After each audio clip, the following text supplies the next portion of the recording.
তুমি কি কখনো ভেবেছ তোমার দেয়া ১ টাকারও আল্লাহর কাছে কত মূল্য হতে পারে? হয়তো তোমার চোখে সেটা তুচ্ছ, কিন্তু আল্লাহর দৃষ্টিতে সেই ১ টাকাই হতে পারে তোমার রিজিক, তোমার বরকত, এমনকি তোমার জীবনের মোড় ঘুরিয়ে দেওয়ার কারণ।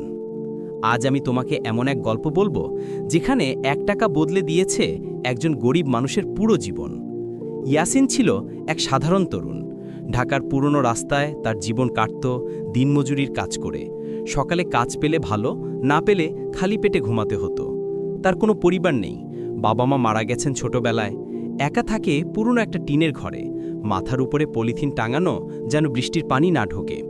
প্রতিদিনের মতো সেদিনও সে কাজ খুঁজতে বের হয়, কিন্তু সারাদিন ঘুরে কোনো কাজ পায় না। বিকেল গড়িয়ে রাত নামতে থাকে, পকেটে আছে মাত্র ১ টাকা। ক্ষুধা তখন পেটের ভেতর আগুনের মতো জ্বলছে। রাস্তার পাশে চায়ের দোকান থেকে গরম চায়ের গন্ধ আসছে। মন চাইছে ১ কাপ চা খাই, অন্তত একটু আরাম পাই। কিন্তু সেই সময় রাস্তার ধারে চোখে পড়ে এক বৃদ্ধ মানুষকে। ছেঁড়া কাপড়ে ঢাকা, হাতে একটা পুরনো ভিক্ষার বাটি, ঠোঁট শুকিয়ে গেছে, মুখে পানি নেই, মনে হচ্ছে দিনের পর দিন না খেয়ে আছে। ইয়াসিন কিছুক্ষণ দাঁড়িয়ে ভাবে, আমার কাছে যদি একটু বেশি টাকা থাকতো, হয়তো এই মানুষটাকে কিছু দিতে পারতাম। কিন্তু এখন তো আমার নিজের পেটও খালি। এই ১ টাকাটা যদি দিই, তাহলে আমি নিজেই না খেয়ে থাকব।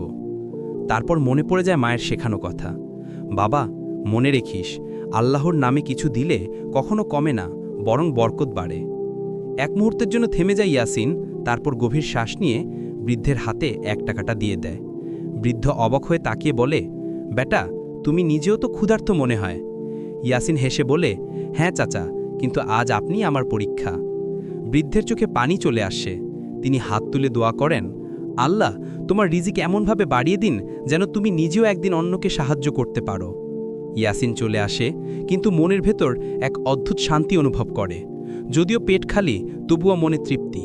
সে রাস্তায় বসে আল্লাহর দিকে তাকিয়ে শুধু বলে, হে আল্লাহ, আমি আপনার জন্য দিয়েছি, আপনি চাইলে আমার জন্য দরজা খুলে দিন।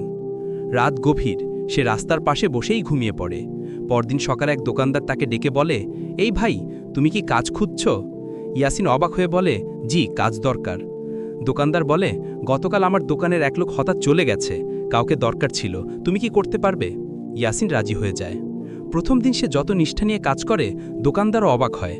দিনের শেষে দোকানদার তাকে ৫০০ টাকা দেয়। ইয়াসিন হাতে টাকা নিয়ে চেয়ে থাকে আকাশের দিকে। ১ টাকার বদলে ৫০০ টাকা।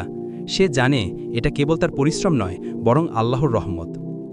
দিন যায়, সপ্তাহ পেরোয়, ইয়াসিন পরিশ্রম করে, সততা দেখায়।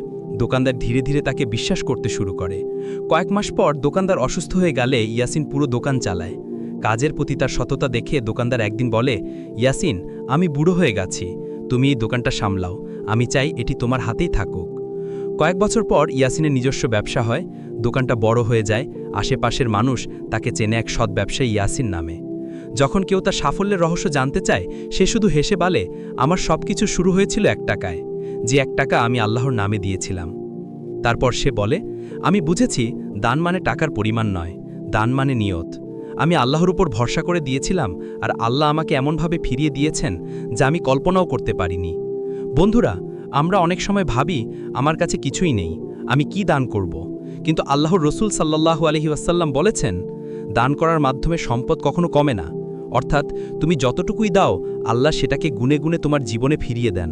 হয়তো রিজিকের মাধ্যমে, হয়তো শান্তির মাধ্যমে, হয়তো এমনভাবে যেটা তুমি কল্পনাও করতে পারো না। তাই আজ থেকে ভেবো না তোমার কাছে কম আছে। যদি আল্লাহর জন্য দাও, আল্লাহ সেই সামান্যকেও অসীম করে দেবেন। হয়তো তোমার ১ টাকা কারো মুখে হাসি আনবে, হয়তো তোমার ১ টাকার দোয়ায় একদিন তোমার জন্য জান্নাতের দরজা খুলে দেবে।